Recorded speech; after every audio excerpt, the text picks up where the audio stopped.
Hello, folks. Welcome back to World War II TV. And you will see by the intro there, I'm kind of calling this a bonus to the Footsteps in the Pacific week that we finished about 10 days ago now, because that's what it is, really.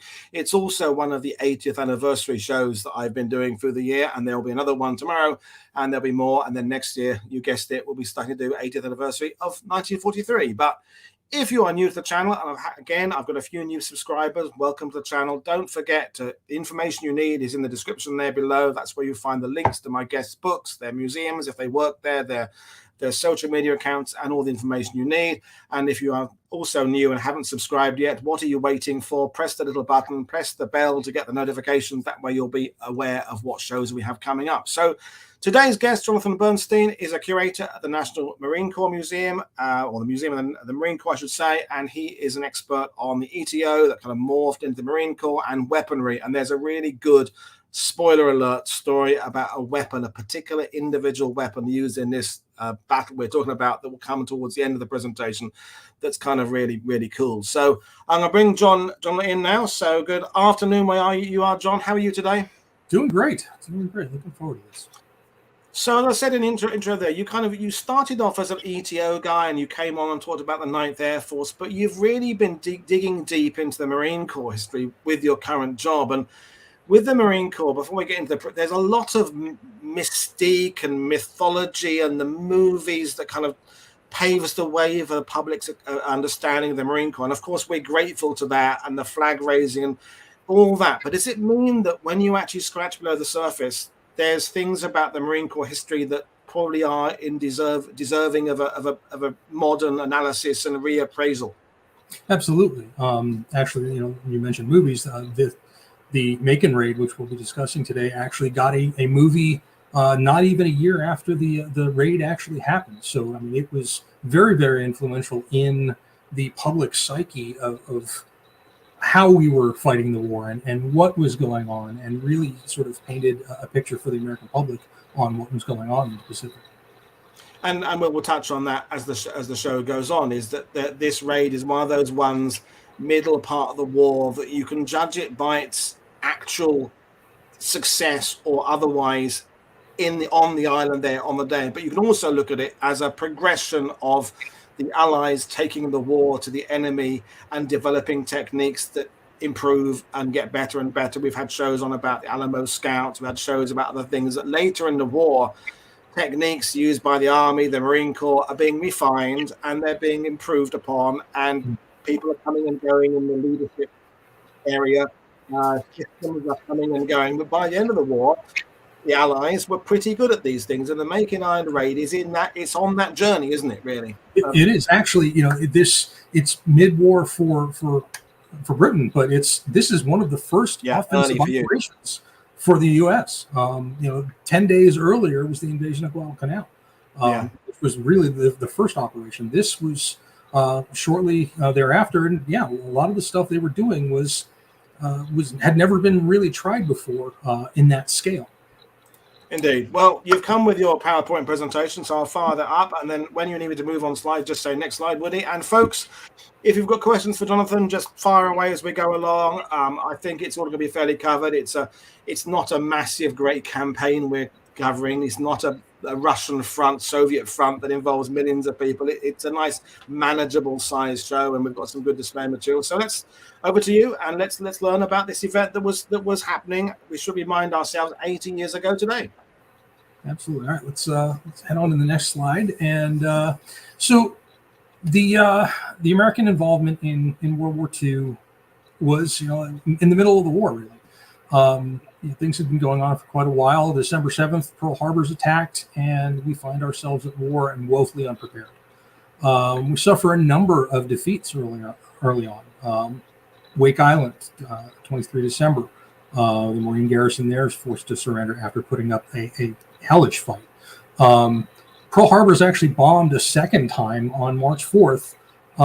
Fortunately, weather became a major factor, and the two Emily flying boats, you can see it there on the right side, missed their target.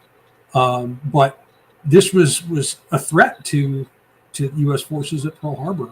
They had a bomber that could reach at least to Hawaii. Of course, month and a half later, or 2 months later, really, Corregidor falls, ending the U.S. Presence in the Philippines until 1945. MacArthur, of course, leaves in March, and they continue the fight until 6 May, where U.S. Army and Marine forces were completely exhausted and overwhelmed. That same weekend, or same week, was the strategic victory at Coral Sea, where we lost 2 carriers, but really started knocking the Japanese back on their heels. And then, of course, Midway comes just a month later, which is a major turning point. And then that sets up Guadalcanal on 7 August, which is the first offensive ground operation of the Pacific War. It's 1 Marine division, and they go in on 7 August. And by the 9th, the Navy pulls out and pretty much leaves them there unattended for another 2.5 weeks. So things are not really cut and dried that we're going to win. So 10 days after the invasion of Guadalcanal, next slide, we start an operation to draw the Japanese away from Guadalcanal. And so the planning starts in early June, and the 2nd Raider Battalion is tasked to attack Makin Island, which is almost 1,300 miles from Guadalcanal. It's done to basically just pull forces away from Guadalcanal that can be used to reinforce and keep the Japanese on their toes to see, they don't know where we're going to hit next. We could hit Makin, we could hit any number of other places in the Pacific. And the point really was to keep them guessing at that point. Next slide. So Makin Atoll is selected as the target. There's a Japanese seaplane base and refueling stop there. Japanese heavily seaplanes can land there, refuel, and fly on to Pearl Harbor with relative ease. With a refueling stop, they have something like a 4,000-mile range, and it's just an incredibly long-range flying boat. So being able to knock out that facility would ease the threat on Pearl Harbor. Code name, which I found going through all of the original operational orders, but Makin Island was codenamed Pekavi, and throughout the orders you see it identified as such. So it's kind of neat, something you don't normally see. And then there were about 250 people or soldiers on Makin, and that was for the seaplane base and general garrison troops as well. There also was a long-range radio tower there. And so the raid's objectives were, A, to destroy whatever infrastructure was there in ships and aircraft, destroy the radio tower, and then capture prisoners and collect any relevant intelligence. So those really were the 3 major things going into this mission. Next slide. And just to interrupt for a second, because I like to interrupt because it's my show, Sure. Is this in that period, it came up with John McManus recently, when the Japanese have got everything they wanted. They've expanded their empire. They've taken Malaya. They've taken Singapore. They've taken all these islands. They've now had the defeat at Midway, and now they're realizing just how difficult it is to keep everything they've got. Their forces are already stretched. And as the war goes on, they're going to get stretched more and more and more, because, as people are saying there, just the distance, they're great distances for the Americans to cross, but they're the same distance for the Japanese to cross. And now they're at this point where they've got all these chess pieces around this massive great board, all of whom have to be supplied, all of whom have to be linked via Navy, by coastal aircraft, by seaplanes, by submarine, by this, by that, and they're now kind of sitting back going, how the hell are we going to keep all of this? So I can understand why this is the time post Midway to just start putting a bit of pressure on the Japanese and make them feel under pressure for this massive great territory that they wanted and got, but now it's now a burden to them. Sure. I mean, they really overextended their supply lines. That's something that we sort of took our time building up in the first 6 months of the war, where we didn't have the shipping capability initially. We didn't have the ability to really supply area, islands like Wake and Midway and stuff like that. So we built up our logistics capabilities, building new ships, getting the war economy ramped up. And by August, we're able to start really moving ships out and taking land and keeping them supplied. So yeah, I mean, the logistics of the Pacific are just mind-boggling. Okay, next slide. Yep. All right, so the Raiders were actually formed initially out of a separate infantry battalion. The 1st Battalion was, and they stood up 4 more battalions after that, or 3 more battalions after, 4 total. But they were infantry Marines, but they had basically gone through additional training in small boat operations, small unit tactics, and unconventional warfare. They were, for lack of a better term, the special forces of the Marine Corps in World War II. They were a highly trained unit, very, very well motivated, and used as such until late 1944, when the Raider battalions were actually folded into what became the 4th Marine Regiment, and then became effectively another line infantry unit once again. Okay, and there's questions coming in, Jonathan, about whether they're kind of inspired by the British, because the British have been setting up small-scale raiding forces, and SBS is not quite ready yet, but it's kind of on the cooker, being brewed along. SAS, LRDG, and also there's questions coming in that there's some inspiration from Chinese guerrillas. Cody the Hun 123 is saying Cars was more inspired by the Chinese communist guerrillas. So whether that's something we were going to bring up later on, but is there a little bit of a kind of inspiration coming from various different places at this point of the war? So with the, on the Army side, I would say yes, but with the Marines, really not too much. I mean, they were aware of the British commandos and everything, but really the Raiders were their own thing. And, that is a great point about the Chinese influence. And I'll get to that in a couple of minutes. But yeah, Carlson in particular was really influenced by Chinese guerrilla forces. Okay, next slide. So Carlson actually started his career in the Army.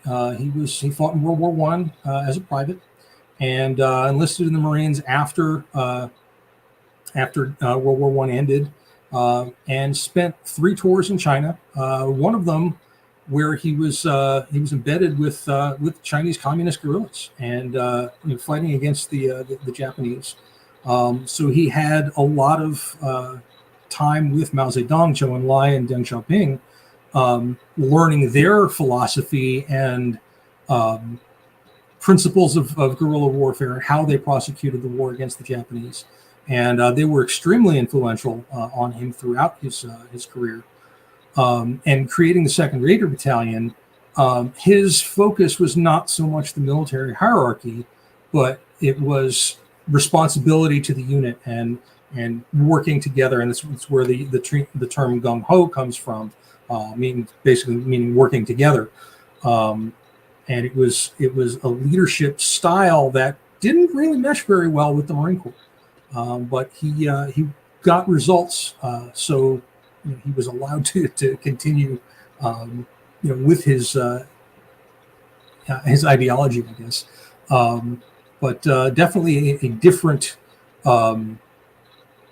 view than Merritt Edson, commander of the 1st Raider Battalion. They clashed quite a bit over leadership styles and things like that. But Carlson was definitely an interesting character because of that Chinese influence on him. Next slide. So to balance out Carlson, we have Jimmy Roosevelt, who's the president's oldest son, who basically begged, stole, or borrowed to become a Marine Raider, even though he could have gotten out of it very easily. And he was friends with Carlson because Carlson actually happened to command the Marine detachment at the White House in the 4 years, and so they had quite a bit of interaction. Jimmy Roosevelt becomes his XO and is critical during the operation. And he's also much more by the book Marine, and so he sort of balances out Carlson's eccentricities. Next.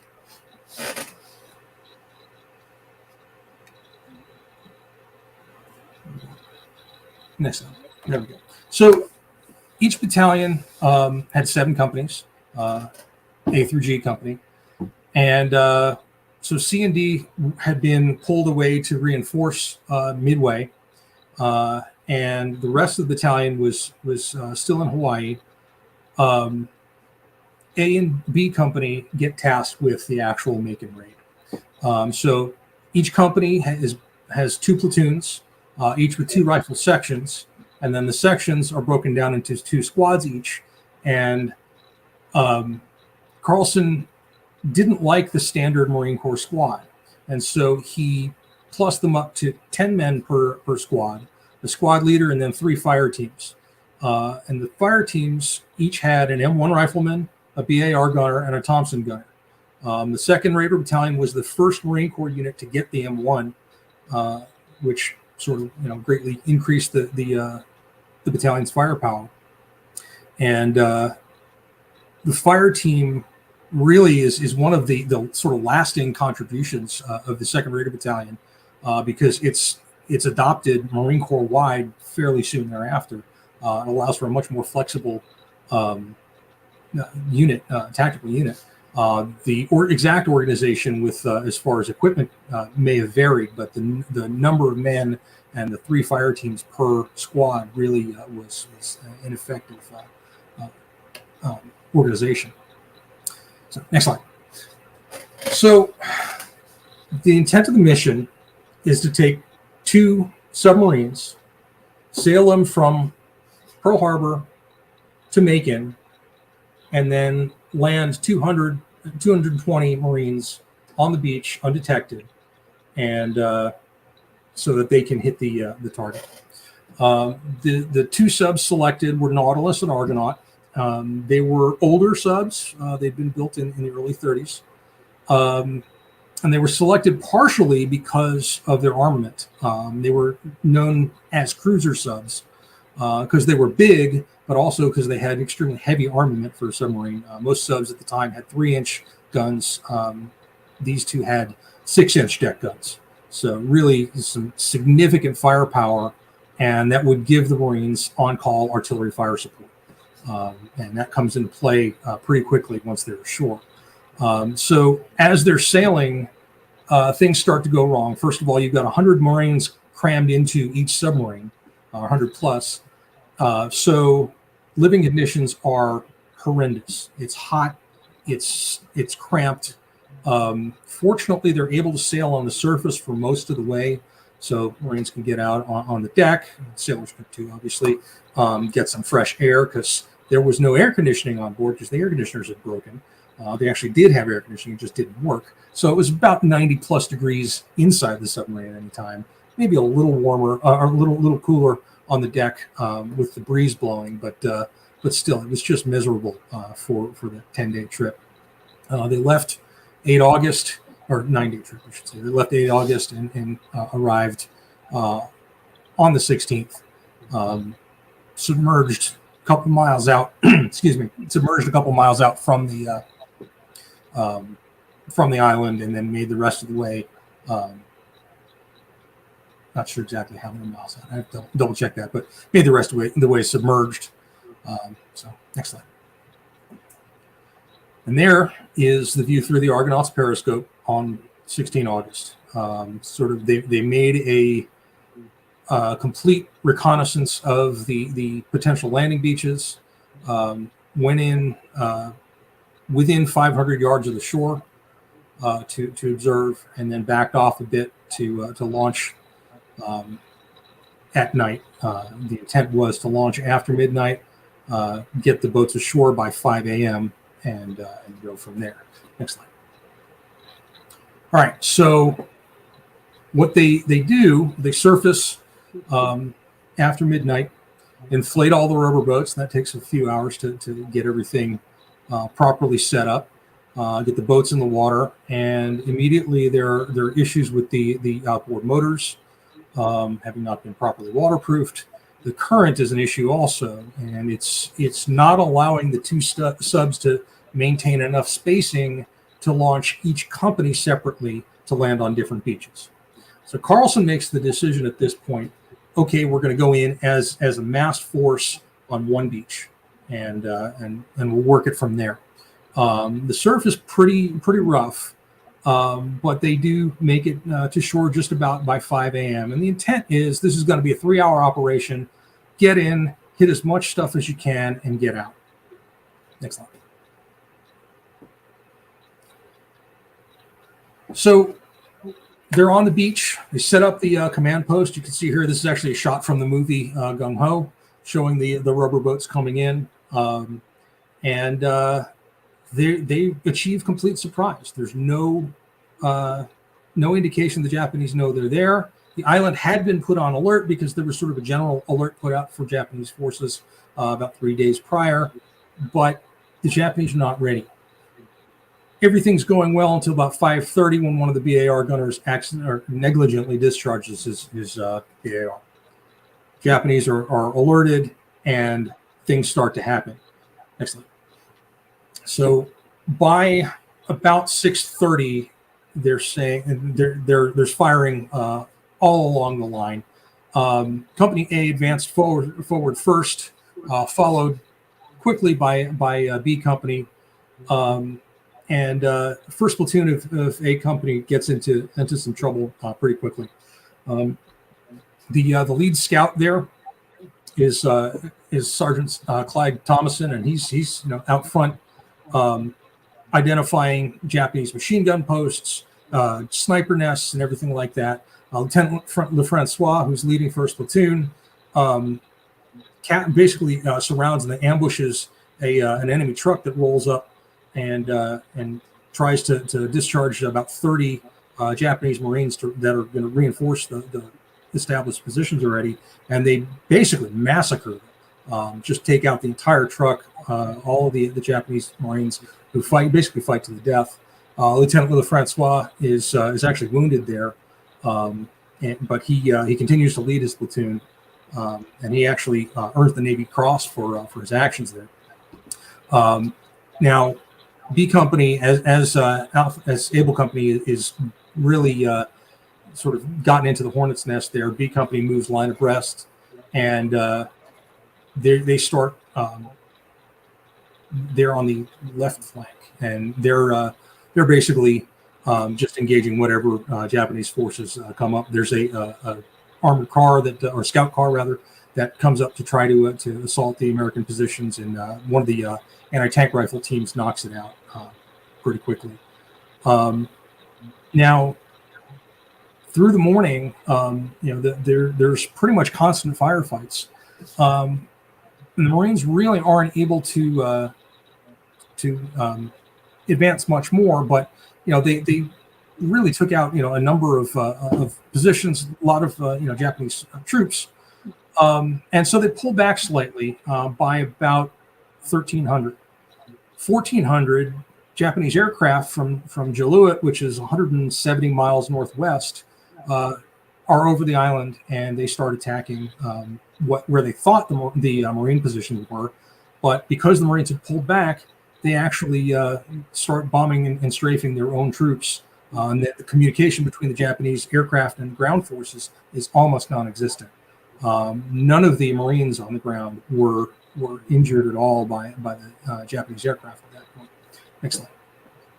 Just a couple of questions. There's been people asking about what reconnaissance was done. The question was asked: was it from air, or was it by submarine? How effective was it, and what are they using in the way of sand tables information? I mean, do they know where they're moving from location to location? Or are they kind of winging it? So there were maps that dated about 1934. In fact, you'll see a couple of them further along. And they did a periscope reconnaissance. But one of the things in the after action review is saying that they really needed better reconnaissance. There were no reconnaissance photos taken of the island, basically because we really didn't have anything that could fly over Makin at that point without giving away either a naval task force presence or we just didn't have anything that could reach it at that point. So. And apparently my microphone is really terrible today. I'm changing settings. I've just changed it again there, folks. Is it any better now? Yeah, I got you. Okay. But moving on? Yep. Next one. All right, so the Alpha Company or Able Company first lead scout is Sergeant Clyde Thomason, and he was he pretty much enlisted in the Marines in 1934, re-enlisted in 1940, and came back on active duty with the outbreak of World War II. Mentioned him briefly earlier, but at this point he's really leading Alpha Company, Able Company. Old Army guy, leading Able Company, and identifying those strong points, and really inspiring his Marines. Unfortunately, he's leading the assault on a machine gun position, and he's killed leading the charge. But he, for his actions there, is posthumously awarded the Medal of Honor, and he becomes the first enlisted Marine to earn the medal during World War II. So really, one of exceptional valor, but there were a number of really sort of valorous actions throughout the mission. So, next. All right, so one of the things that they quickly realize is there are two ships in the harbor. That one of them is a 3,500 ton transport that's being used as a barracks ship. The natives had gotten through to the command post and let them know that the ship is really critical infrastructure, and so Major Roosevelt radios back to the Nautilus and says, "Hey, we need we've got a fire mission for you. We need rounds on this transport," and so Nautilus dials in the firing solution and everything, and they commence firing without even seeing the target. They're firing over the island. From the seaward side into the lagoon, and they fire 46 rounds and completely destroy the barracks ship and also a 1,500 ton patrol craft. Major Roosevelt talks them right onto target and has them fire for effect with really, really devastating results. He actually earns the Navy Cross for this action. They estimate there were probably 50 to 60 Japanese Marines on board that ship at the time. So next slide. All right. So as they push in, they're pretty much a couple hundred yards from the seaward side to the lagoon side. The Japanese are trying to reinforce their positions as best they can with a few different vehicles. One of them that's specifically mentioned in the reports is a Kuragane scout car, which is a small, lightly armored, unarmored combat vehicle, and really they're just they don't have any ability to communicate or reinforce as the Raiders are coming in. They really were unprepared for a raid of this magnitude. One of the things the Raiders did notice, though, is the snipers that they keep encountering are focused particularly on the M1 carrying Marines. Thompson is a short-range weapon. The BAR is difficult to control. The M1's a precision weapon, and it's got significantly more firepower than a standard 03 rifle. And so the Japanese quickly realize this and start targeting the M1 carrying riflemen.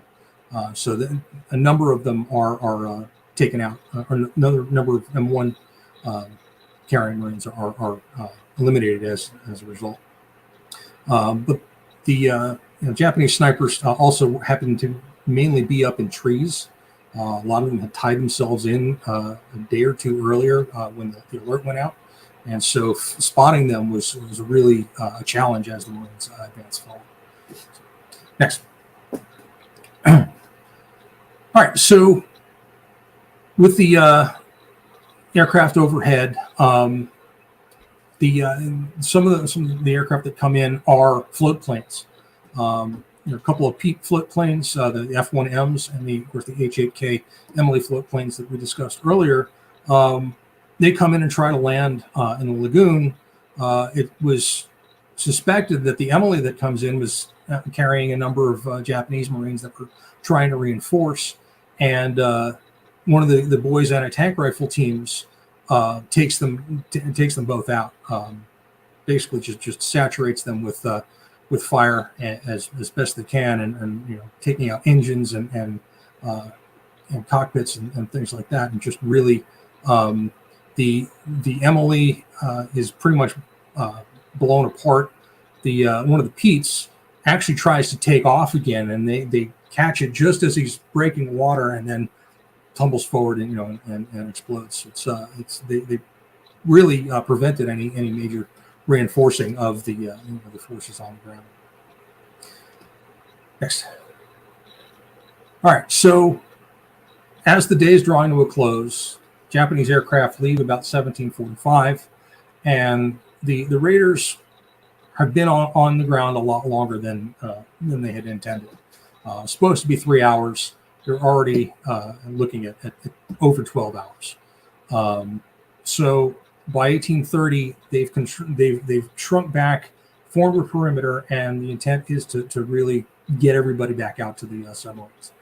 Except the surf's not cooperating. The current, the rough seas, the fact that none of the motors for the rubber boats are working, basically made it a test of brute strength. Now, almost half of the Raider force manages to get through the surf and out to the submarines, but still there's over 100 Marines still on the beach as night falls. Next slide. So Carlson's concerned at this point. He's really, they've met most of their objectives, but still he's concerned that there's a large Japanese force out there that's going to counterattack at night and wipe them out. He's not sure that their position is tenable. So he calls in his officers and says, all right, look, what are we going to do here? Is surrender an option? And by 2300, I mean, they're looking at that as a real possibility. Slightly earlier, there was one enemy patrol encountered. One of the Raiders fought off basically an 8-man patrol, killed 3 of them before being hit and killed himself. But that was really the only probing of the Raider lines that there was overnight. They agree finally after midnight that they're not going to surrender. I'll see what happens. And at first light, they're going to try to get get the rest of the Raiders back out to the subs. Next slide. So a couple more Marines, about 50 Marines are able to get out to the subs the next morning. There's still a fair number on the beach. But by daylight, the subs had to submerge again in case of air attack. And so the Raiders that are left begin patrolling and figuring out what's going on. And what they find is a lot of dead Japanese. By Carlson's own count, he said that he counted 83 dead Japanese on the island. Considering the garrison was probably under 250, there's a fair amount there. With the ones on the ships and in the flying boat, there probably were 100 to 150 Japanese dead on the island. As they're reconning out through the area, they encounter only 2 snipers the entire day. But they get to the fuel dump, they get to the radio tower, they get to all of the major objectives that they had intended to on the first day. Burn about under 1,000 gallons of fuel. You can see it there on the horizon. That shot was taken from the Argonaut, and that's the fuel dump on fire. So you can see it from several miles away. And of course, they destroyed the radio transmitter as well. Next slide. So by the sun's setting by about 1900. So by 1930, the subs are back in position, and Carlson has his signals guy send a blinker message to the subs saying the beaches where they were trying to get out are no good. Can we relocate the pickup point to Flink Point, which is on the northwestern tip of the island.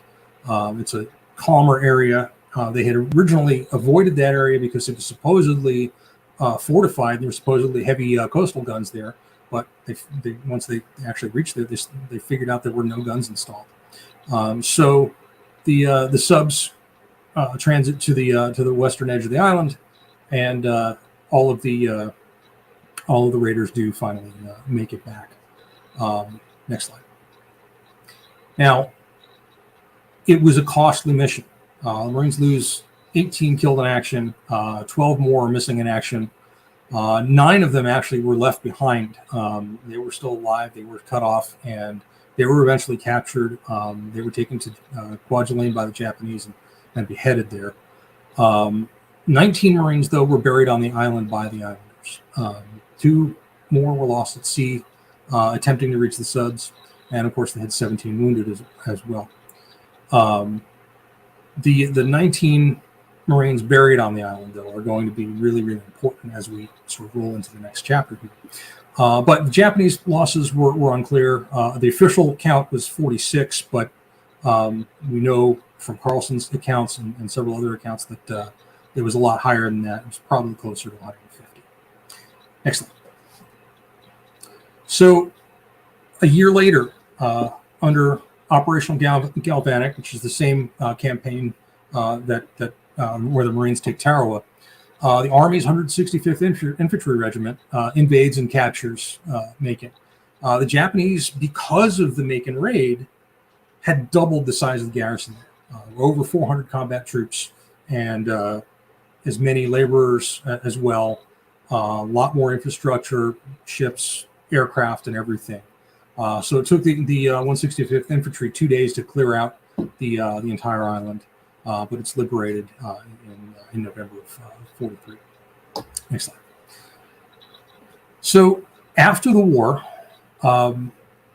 there's an effort almost immediately to start locating and identifying the remains of servicemen lost overseas, those missing in action. There's a lot of attention paid to Makin, and a lot of close work done with the islanders on Makin, but they're never able to really identify where the remains of those 19 Marines were buried. And it's not until 1999 that they actually locate the mass grave of these 19 Marines. They're difficult to identify. One was able to be identified fairly quickly. I do believe that they've identified at least one more since then. But there are buttons, dog tags, a number of things that were able to identify them as Marines from the Makin raid and not soldiers from the 165th Infantry. I've gotten that question quite a bit. How do you know this was with the Marines and not with the Army? And this M1 rifle was found with them. It's a very early example of the M1. Of course, the second Raiders were the first Marine unit to take the M1 into combat. And it's remarkably well preserved for sitting in the ground for 60 plus years. But as you can see in the photo there, it's got all these coral accretions built up around it, and it's sat in salt water, salt. What do you call it?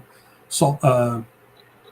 Missing the word here, but salt infused sand for 60 years. So it really, it corrodes the weapon fairly well. So that rifle comes to the Raider Association in 1999, and then gets to the museum in 2016 when it's passed off to the Naval History and Heritage Command's Underwater Archaeology Conservation Lab. And what they do is basically work miracles. Next slide. What they've done is, over a 5-year period, they're able to remove all of those accretions that have built up on it over the years, that have fused with the metal in a lot of cases, and they're able to conserve the rifle. And as they're going through this, they realize there's still an unfired round in the chamber. And so we had to deal with that, and they were able to open the bolt. The operating rod was gone. I mean, it was just, there was nothing left to it. But they were able to get the bolt open, and then had to have EOD come in and drill out the primer and remove the powder. They couldn't get the round out of the chamber. Didn't really try, but they had to drill the primer to make sure that not that there really would be any chance of it detonating, but just to render it safe. So that was certainly a one of the challenges. While they opened the bolt, they found there was one round remaining in the magazine well. So the Marine carrying this went down fighting. I mean, it's really sort of amazing to think about that. It's got one round in the chamber and one left in the magazine. He's probably firing, for all he's worth. It looks like on the buttstock there, you can see that big chunk taken out of it. It looks like it was probably hit there, or went through the buttstock and potentially hit our Marine. We don't know for a fact, but just the way that it broke down kind of looks that way. But inside the buttstock was the cleaning kit, and it's in immaculate shape. It was sealed, and when they opened it up, everything was still in there. Brushes, the pull-through thong, the oiler, all in perfect shape. So really was incredible to see all that. The trigger had separated from it, but was still there. So when it goes on display, the trigger will be mounted in the correct position, although it will not be attached to the rifle. But it really was just. This is probably as close to a holy relic as you can find for a museum piece with hardcore provenance. Yeah. Unfortunately, it doesn't have the serial number is not legible. It's almost completely rusted through at that point. They tried all sorts of X-ray photography and everything to try to determine what it was, but there's really no way. So. So we're going to be putting it on display within the next year. It will be we have a case dedicated to the Makin raid, and it will now be the centerpiece of it. And we're really looking forward to getting it out there so people can actually come see it. Yeah, what a fantastic exhibit! And now we'll come to the success or otherwise. And I've got some questions to throw at you, and I hope my microphone is sounding better now. I don't know what's going on. Yeah, it definitely sounds better now. What's going on. So it was deemed a success because they destroyed the ships, planes, infrastructure, all the stuff that they needed to get rid of. They were able to, and it also forced Japan to reinforce their outposts across the Pacific when they really needed to be funneling them into the Guadalcanal campaign. But at the same time, Pyrrhic victory, I mean, they lost more than 10% of their total force. That's really 30 Marines dead out of a force of 220. They weren't able to capture any Japanese soldiers or Marines, and they really didn't find much actionable intelligence. So was it worth it? Probably for the long-term effects, but in the immediate, maybe not. But they proved it could be done. It was the first time that a large force like that was transported to a location by submarine, launched by a rubber boat, hit a target, and got out. So they proved it could be done. Was it a success? Probably overall, but certainly at an extremely high price. And that's the thing, isn't it? I mean, before we went live, we were talking about the comparison between this and those early British Commando raids and the airborne, like Operation Colossus into Italy and things like that. And, you have to measure it by the long-term idea of it. But we have a question about the decorations, because someone is saying 22 Navy crosses. Is that the amount that we're given for this? I think it was 23. But, there were a lot of Navy crosses awarded there. Varying degrees of documentation on them, but some real amazing heroics of the Second Raider Battalion. But is that more a recognition of the potential of this rather than necessarily the immediate results? I think inventiveness. I would certainly say in the case of Carlson getting his Navy Cross there, which was his second, I would say that was probably more the demonstration of the capability rather than any actual valorous actions by him. Okay. And Woody Lee is asking, can you address the controversy over the surrender letter? I mean, it was drafted and it was, I've seen a couple of things back and forth, whether or not it was actually sent out. I mean, Carlson has certainly come on under significant flack for that. I did find it really interesting that one of the lieutenant who was actually given the letter, he was not awarded a Navy Cross. Most of the other officers were. So that sort of piqued my curiosity. I need to chase that lead down. I mean, there definitely has been a significant amount of scrutiny over the years about that surrender letter and the willingness to surrender. And thanks for that. And the next question, several people have asked this in different ways, but I'll put Gary's up, is about the Japanese reaction. The Japanese increasing their defenses on Tara, for example. But again, I'm going to mention the British airborne raids. It's put this fear that no matter where the Japanese are, they can be attacked. There can be something just coming out of the nowhere, out of the blue, out of submarines in this case, or out of the air, out of landing craft, and you're not safe anywhere. So it has to have had an effect. Yeah. With the recent examination of Japanese archives, are we getting more of a sense of what effect this had? I think that, just looking at the overall situation across the Pacific, I mean, it definitely had a major impact on they realized they were no longer on the attack, they're on the defense, and they needed to build up because they could be attacked at any time. And that really changes the war in a lot of ways. And they could not keep up logistically to reinforce those locations, whereas we actually had the ability to build up, the industrial capability to build the ships to resupply those outposts and things like that. So I mean, especially with by 43, 44, our submarines are sinking their transports like crazy. So And a great question from Sean, which I was going to ask, but he's beating me to it. What did the Raiders learn from their experience on the raid, and what did they change as a result? Reconnaissance and advanced reconnaissance was critical. They realized that they needed special waterproofing on the outboard motors of the rubber boats. A lot of things that really were sort of proof of concept with this raid that needed to be adjusted to really work well after that. Trying to think what else the after action report specifically mentioned, but they thought that the submarines work exceptionally well.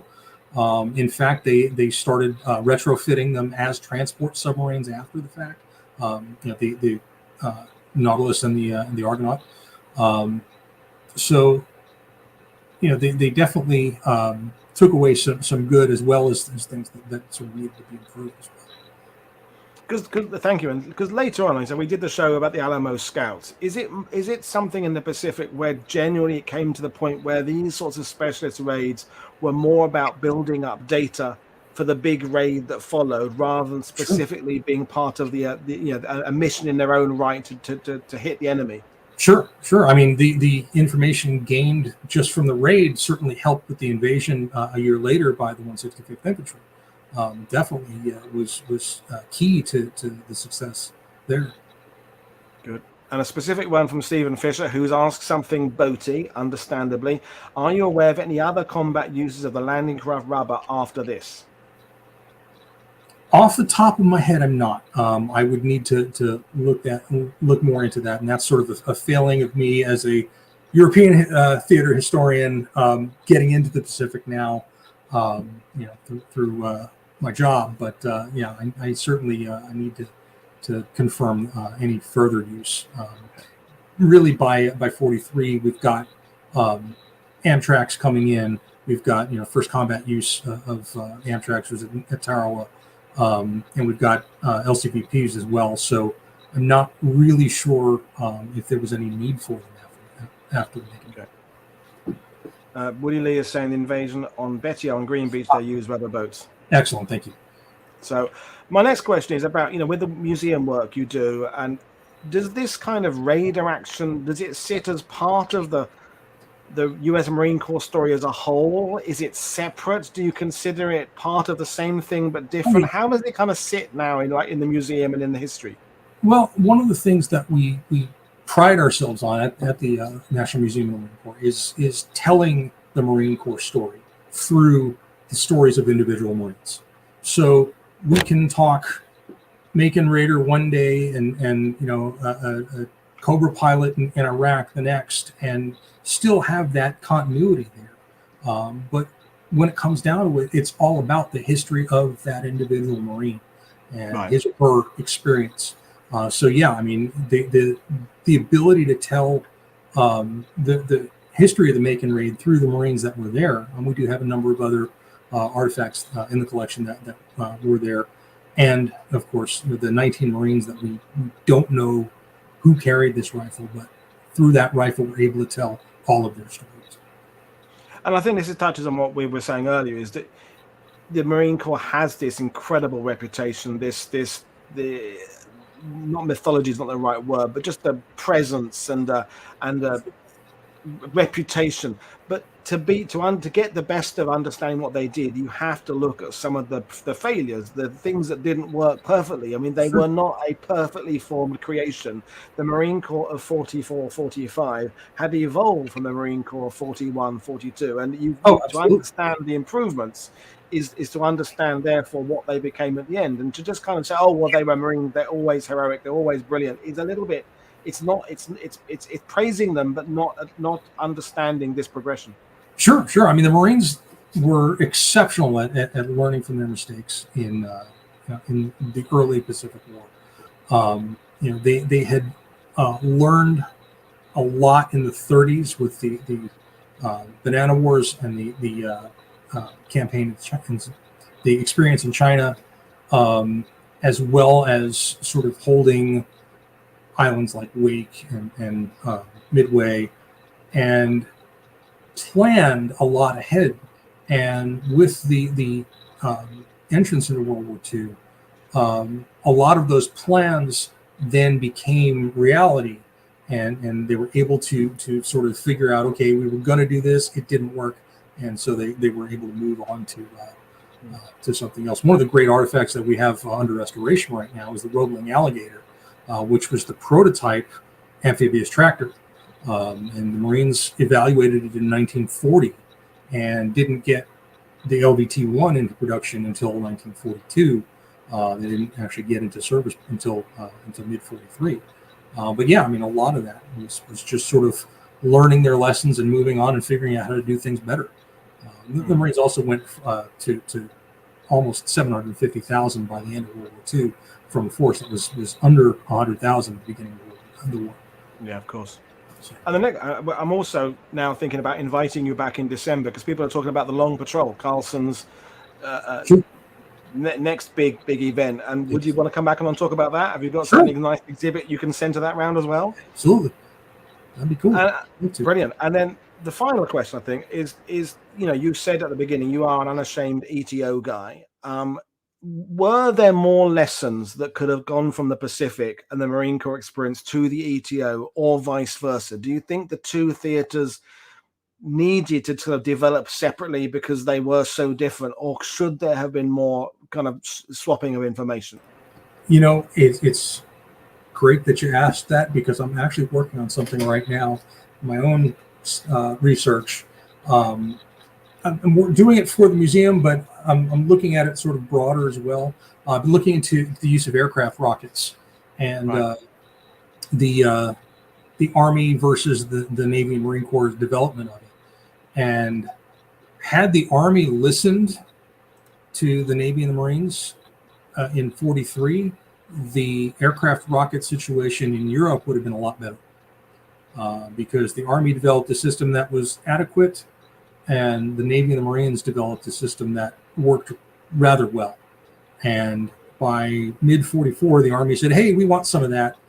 And eventually got about a third of the overall production, whereas 2/3 went to the Pacific, to some Army units there, but mainly to the Navy and the Marine Corps. So yeah, I mean, there was a lot of inter-service rivalry, and the Army didn't want to listen to the Marines didn't want to listen to the Army, but and it did have some negative effects over the course of the war.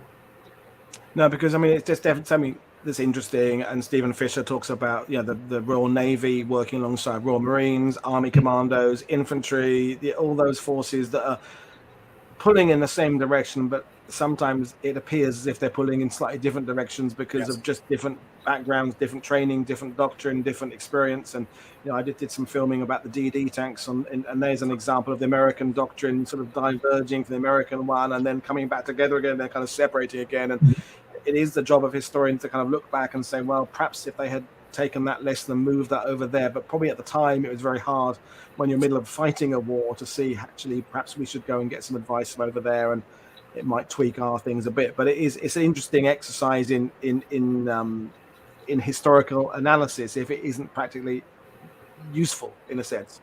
Absolutely. Brilliant. Well, we'll bring you back. We've come to a natural end of this. I'm going to take you off screen, remind you what we've got coming up tomorrow, and bring you back in a second. So, folks, tomorrow, I'm glad my microphone seems to have sorted itself out. I've been playing around with the settings. Something had obviously gone weird. Tomorrow, we have a doozy for you. Dr. Philip Blood is coming back again, and we always know how brilliant he is because I just sit and listen because Dr. Phil talks, and I listen. And we're doing the 80th anniversary of the Bandit Order, so Germany and Hitler's anti-partisan, anti-terrorism, whatever you want to call it. And as we know, Dr. Phil will throw some things at us that will make us question what we thought we knew, because he just has a brilliant way at just coming at things from slightly different angles. So I'm really looking forward to that. And the last show I did, I'd forgotten what Friday's show was, which was stupid of me because Friday's show is Dieppe.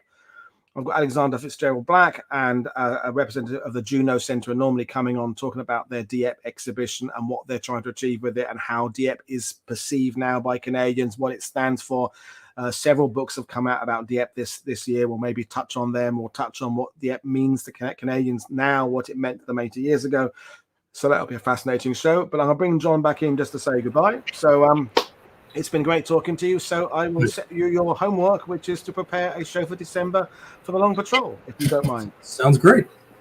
Brilliant. Well, it's Paul Woodad for World War II TV. And John, I will see you all again tomorrow. And John, we will see you in December. And as always, you're welcome anytime when you've got an idea, because you're brilliant. So there we go. So, cheers, everybody. Thanks for watching. See you next time. Bye.